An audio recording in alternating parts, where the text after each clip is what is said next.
who was right or wrong.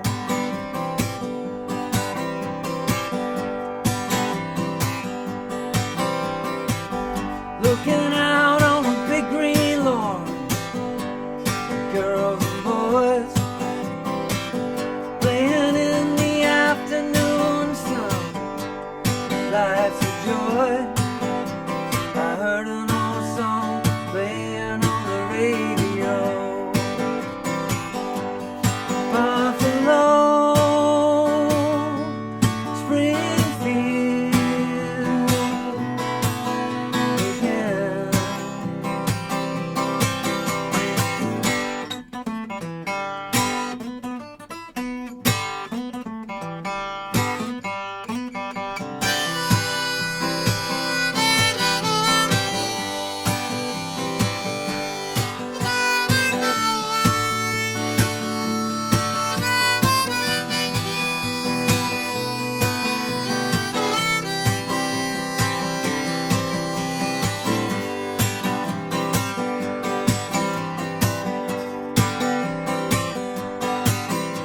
Hey, how you doing? Justin here. Today we are checking out Buffalo Springfield again by Neil Young. Probably one of my favourite of his acoustic tunes. It's got loads of cool things to learn. So let's get stuck straight in, shall we? The first chord is a G chord. We need our third finger in the third fret of the thicker string and the little finger in the third fret of the thinner string. The fifth string is going to be muted by the underneath of the third finger there. So that one will be muted. So you'll have 3, nothing, open, open, open, third fret. That'll be our G chord. Now the other chord that we need there for the intro and the verses is this C with a G bass. So if we leave those 2 fingers down that we got already, add our first finger in the first fret of the second string and the second finger in the second fret of the fourth string, we end up with a C chord with a G bass note. G chord, C over G. They're the 2 chords that we need for the verses. Oh, and a D chord, but I'm guessing that you probably already know how to play a D chord. Now, the big deal here and the thing that's going to make it sound like the record is the strumming. And Neil Young's got some really interesting ways that he does strumming, and this song's a really good kind of intro to that. He's using his thumb to play the bass notes on beats 1 and 3, and the first finger to strum in between. So the particular pattern for this song is going thumb, down, up, thumb, up, down, up, thumb, up, down, up, thumb, up, down, up, thumb, down, up, thumb, up, down, up, thumb, up, down, up, thumb, up, down, up. Now the interesting thing here is that you'll find that your hand kind of strums. It looks like it's strumming, and your first finger will be kind of pointed. It almost looks like you're playing with a pick, and sometimes I've thought that Neil was actually using a pick for this song, but a few kind of little bit of investigation into some live videos, it appears in the lead part that he's doing it with his fingers. So, and he's not dropping a pick anywhere. So I'm guessing that he does it all with his fingers. So let's go to a little close-up on this, because this is kind of the big deal. And we're just going to be doing the close-up just staying on a G chord. We'll worry about getting the chord changes later on, because once you get the rhythm part right and you can get that strumming, the rest of it will seem fairly simple. So let's get to that close-up now.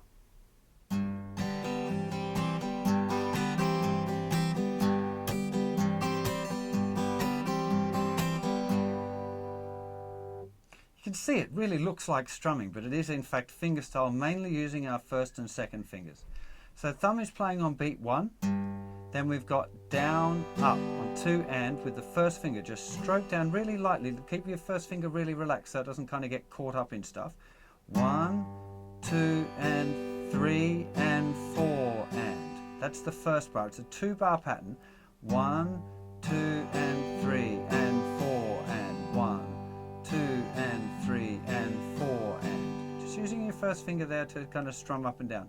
The second bar is the same as the second half of the first pattern, so just 1 and 2 and 3 and 4 and. This pattern's worth practicing on its own anyway. Just thumb, up, thumb, up, down, up.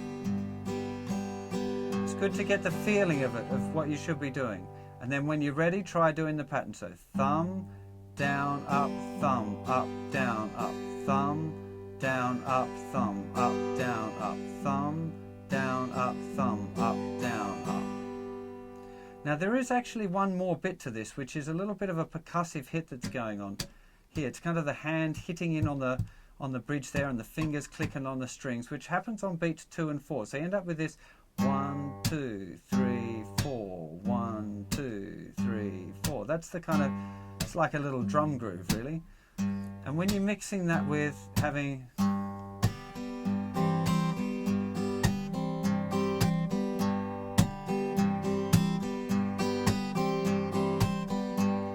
that's how Neil's getting that kind of real rhythmic driving force when he's playing just by himself. It's the mixture of this having the kind of like the drum effect with the strumming.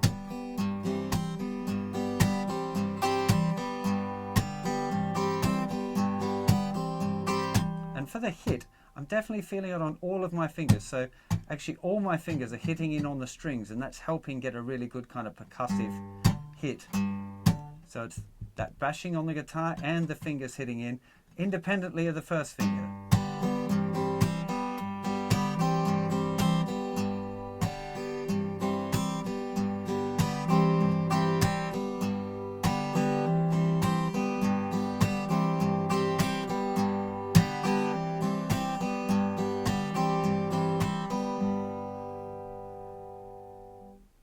Okay, let's talk a little bit more about the G to the C with the G bass part, because it's happening rather a lot in this song, and there's a few subtle things that make it sound just like the record that you might want to pay attention to. So the first thing is that the first time that the C with the G bass comes on, those two fingers hammer on, it's a hammer on, right? And that hammers on beat 3, so you end up having 1, 2 and 3. So they hammer on beat 3. 1, down, up, hammerer. Up, down, up. So we're actually, sometimes he's missing out the bass note on beat 3 in that first bar. 1, 2 and 3 and 4 and 1, 2 and 3 and 4 and. Sometimes he's playing it, so it's because it's so loose and natural, you know, sometimes things are not going to be exactly the same every time, and that's fine. It kind of gives the song some movement if it's a little bit busier later on. In the second bar, the C chord is coming down on the and after 2. So 1, 2 and. So with the upstroke with the first finger. 1, 2 and 3 and 4 and we've definitely got the bass note. So that second bar, thumb, down, up. That's where the C chord goes in. Bass, up, down, up.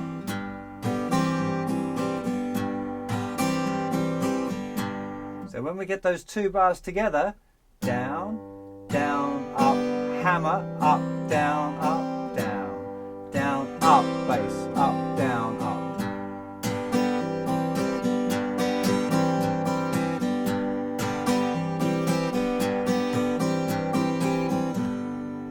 And it does change a little bit when you see live versions. Sometimes he's doing a little bit more of the hammer-on thing and sometimes not. But that's definitely the pattern. It's quite distinct on the record if you go and have a listen. So the second one, we'd call it pushed. It's just moved forward a little bit. So 1, 2 and 3 and 4 and 1 and 2 and 3 and 4 and 1, 2 and 3 and 4 and 1 and 2 and 3 and 4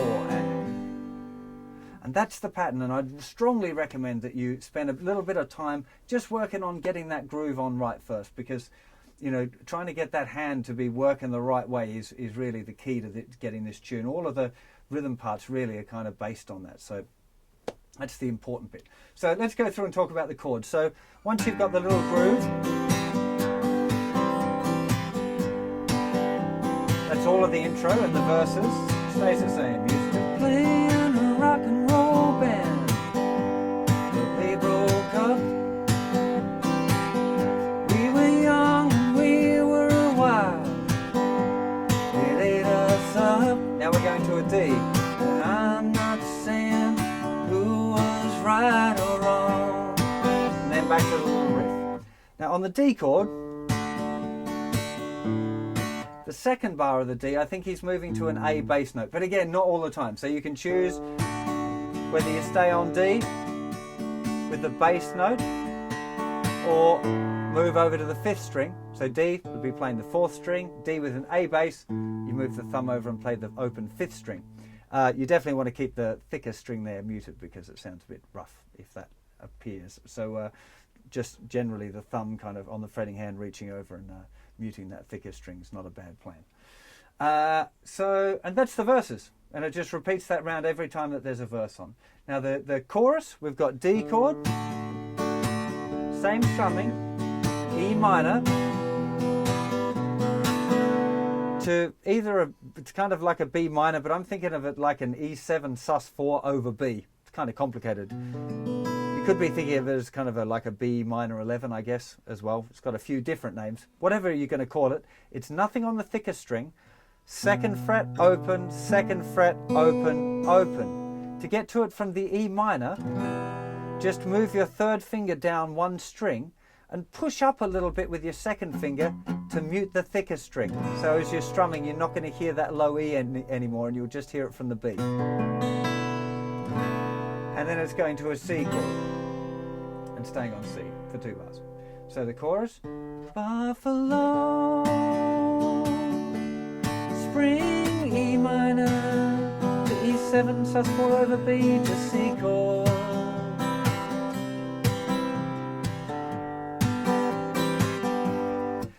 So after that's the verse and the chorus. Now we're into the kind of little guitar-y bit, I guess.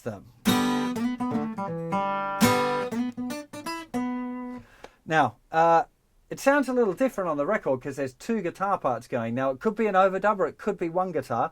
If you wanted to do it as 1 guitar, it's possible.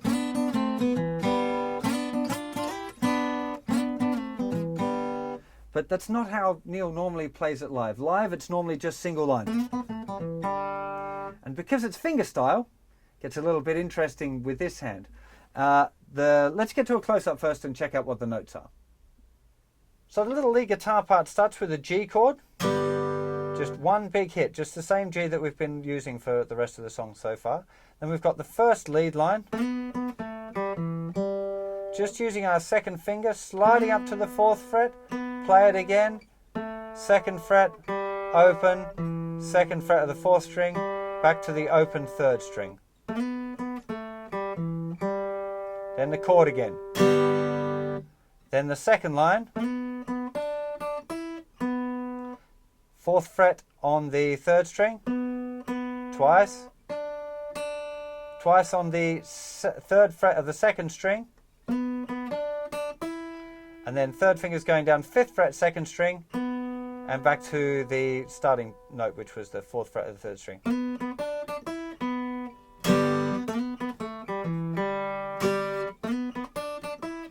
Riff 1 again. Then we'll finish off with a slide up to the 4th fret, open, 4th fret again, open, open.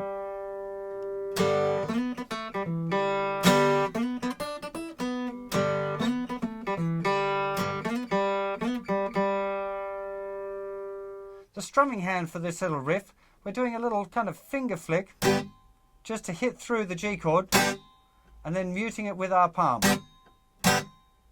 It's the way Neil's doing it. It kind of works. You do a little bit of muting with the other hand if you want as well, but most of the muting is from this, hitting, and then the palm coming down. Just the outside part of the palm's enough. Worth practicing getting that chord nice and tight. Now for the lead line, I believe Neil is using just his thumb and his 1st finger, alternating between them. Thumb first, thumb first, thumb first, chord.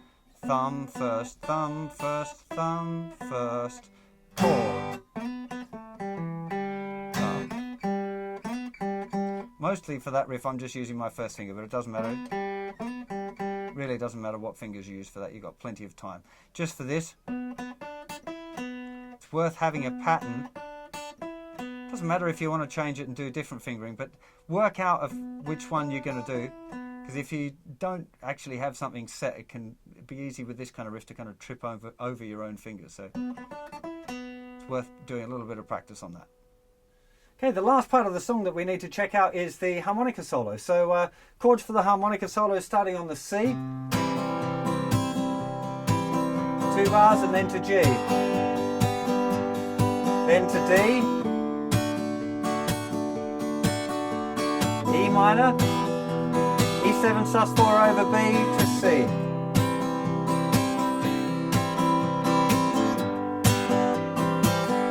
And then we've got our G to G sus4 thing going on again. So I'll run that sequence again. C, down to G, then to D,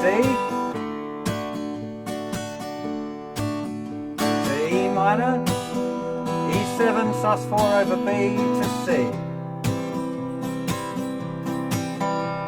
And then we're back to our little sus, the C over G riff thing. I'm not going to try and teach you the harmonica part just because I don't really play harmonica well enough to try and explain what I'm doing, because I don't really know. It's a C harmonica. If you want to have a go, you need the little cage thing, which I've forgotten to take off for that lesson. It's kind of redundant, but anyway, it's a C harmonica, and I guess the big trick with, I reckon, for playing the harmonica, any of these kind of Neil Young style lines, is learning to play one note at a time.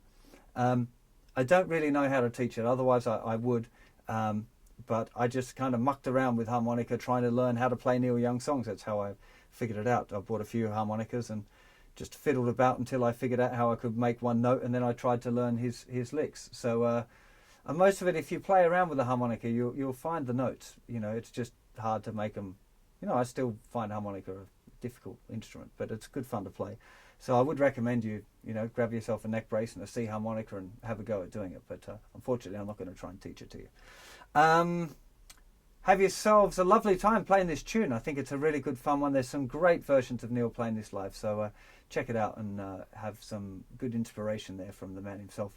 I'll see you for another lesson very soon. Take care of yourselves. Bye-bye.